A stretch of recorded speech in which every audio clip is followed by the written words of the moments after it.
TikTok qui franchit la barre du milliard d'utilisateurs mensuels. Donc ça veut dire que au moins une fois par mois, les utilisateurs se connectent sur TikTok. Donc ça veut dire qu'ils sont comptés comme utilisateurs actifs. Hein. C'est juste pour qu'on s'aligne sur la définition d'utilisateur actif avec TikTok.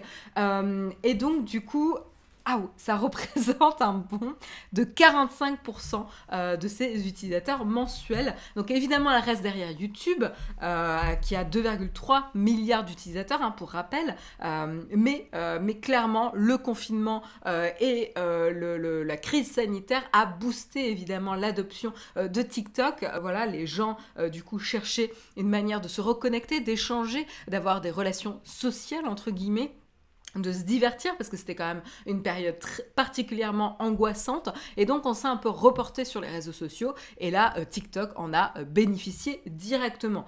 Mais après c'est un petit peu en demi-teinte aussi, hein, parce qu'ils ont été aussi accusés de fake news, de contenu violent, sexuellement explicite. Ils ont également fait la promotion, alors pas TikTok en eux-mêmes, hein, mais les créateurs sur la plateforme ont fait la promotion de drogue et de chirurgie esthétique. Excusez-moi, ils jouent avec un surligneur vert et ça fait du bruit. Mais je ne vais pas y avoir accès. Est-ce que vous entendez? Ok, c'est tombé par terre. Je ne pourrais pas dites-moi, sinon Jérôme fera une opération commando pour récupérer le surligneur dans le bureau, mais j'ai les chats qui jouent avec ça par terre.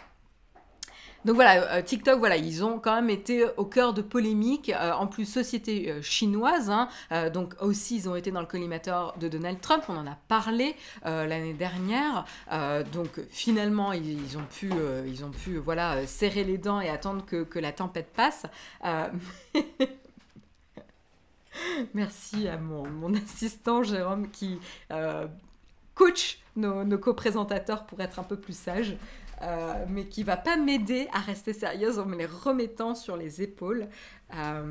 Voilà, donc voilà, on a des cascadeurs. Hein. Cheddar à ma gauche est quand même un peu plus cascadeur que Mozza, qui vous voyez redescend tout de suite et que du coup Cheddar le suit parce que comme ils sont frères et qu'ils veulent jouer ensemble, non, ils sont pas très à l'aise. Hein. Mozza, attention de pas tomber. Donc là, je perds mon dos, clairement. Qu'est-ce que tu veux faire? Hop, tu veux descendre? Excusez-moi, un petit interlude chaton. Hop, décide-toi. Voilà, bureau. On a quand même, hop, je vous montre quand même un Mozza dans toute sa splendeur. Alors, je suis toujours là. Désolée, j'ai Cheddar qui a marché sur le Stream Deck et qui m'a éteint ma lumière. Et qui rejoue à... Alors, une chute de Mozza, un surligneur qu'on confisque. Excusez-moi. Hein. Voilà, tout va bien. Donc, je suis encore un petit peu trop éclairée parce que du coup, j'ai rallumé la lumière. On refait les réglages. Voilà. Alors, est-ce que Cheddar va niaquer les fils? Pour l'instant, ça va. On ne niaque pas. Non, ça a l'air tentant quand même. Hein. Mozza qui en a marre du live, ouais. Ils sont complètement fondus ces chats. C'est des chatons, donc ils font que des bêtises. C'est un peu le concours de la pire bêtise possible. Je sens la tentative de saut sur l'étendoir derrière avec le linge. Non, c'est bon. Pour l'instant, c'est sage. Ça miaule, mais c'est sage. Donc, je disais...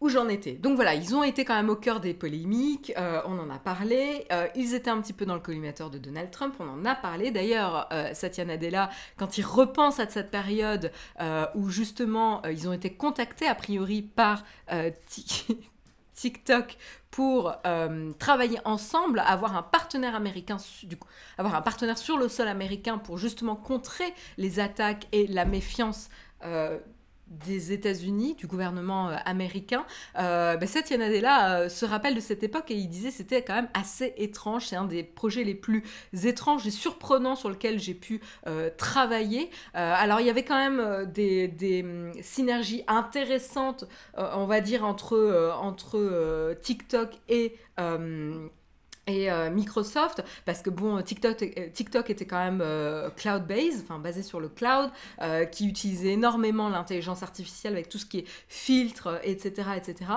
Et donc, qui était un des focus de Microsoft. Donc, il y avait quand même quelque chose d'intéressant, mais rappelez-vous, à l'époque, on était quand même particulièrement surpris de cette potentielle histoire. Et après, Oracle s'en était mêlé.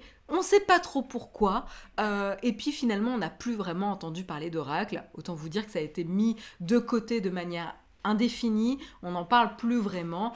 Et maintenant que c'est plus Donald Trump à la tête du gouvernement, ça se passe plutôt bien. J'espère que Jérôme n'essaye pas de saboter mon émission en me ramenant les co-présentateurs. Non, il est en train de bouffer des trucs pas bien. ça grignote des choses pas recommandées. Voilà, donc on les cache. On les cache. Ça continue à grignoter des choses. Non, ça grignote des chiffons, c'est pas grave. Oui, vous pouvez le voir tout en bas d'ailleurs voilà. Voilà. Il est là. Hop. Non, j'y arrive pas. Il est là. Vous voyez un truc remué blanc là, bah c'est Mozart. Voilà, donc concernant TikTok, en tout cas, à mon avis, ils sont plutôt contents. Croissance impressionnante puisqu'ils avaient 55 millions d'utilisateurs seulement en janvier 2018. Hein. Pour rappel, TikTok, ça a seulement 4 ans, hein, donc c'est quand même très très récent. En 2018, ils étaient déjà passés à 271 millions. Et puis en décembre 2019, c'était à 507 millions. Et donc du coup, au dernier des comptes, en juillet 2020, la société comptait déjà 700 millions d'utilisateurs. Donc c'est pas non plus surprenant qu'aujourd'hui, en 2021, septembre 2021, ils atteignent le milliard.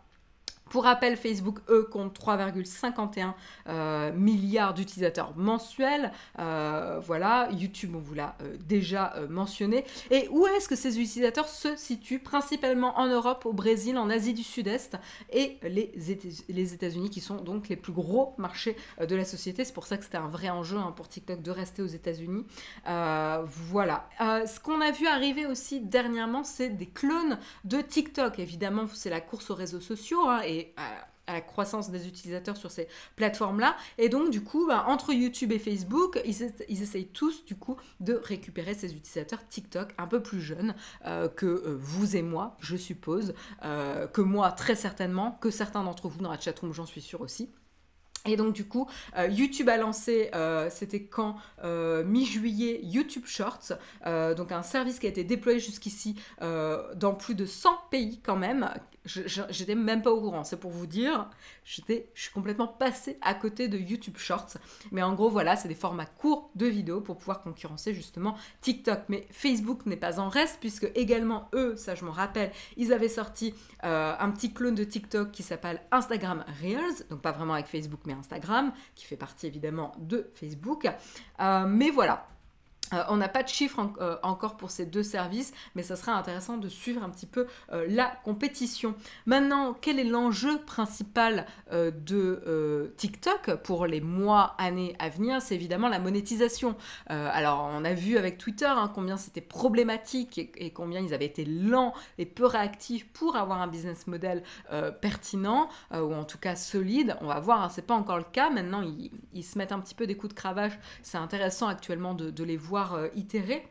Là, TikTok, eux, ils n'ont pas trop attendu, quand même un petit peu, mais voilà, ils sont un petit peu peut-être un peu plus rapides. Ils s'axent vraiment sur trouver leur business model, à monétiser un peu plus la plateforme. Alors, il y a eu de l'accélération côté publicité l'an dernier. En fin août, ils ont lancé une nouvelle fonctionnalité qui permet justement aux utilisateurs d'acheter directement des produits proposés sur la plateforme par les créateurs de contenu. Alors là, ça fait un peu penser aussi à ce qui se passe sur Instagram avec les influenceurs. Mais bon, voilà.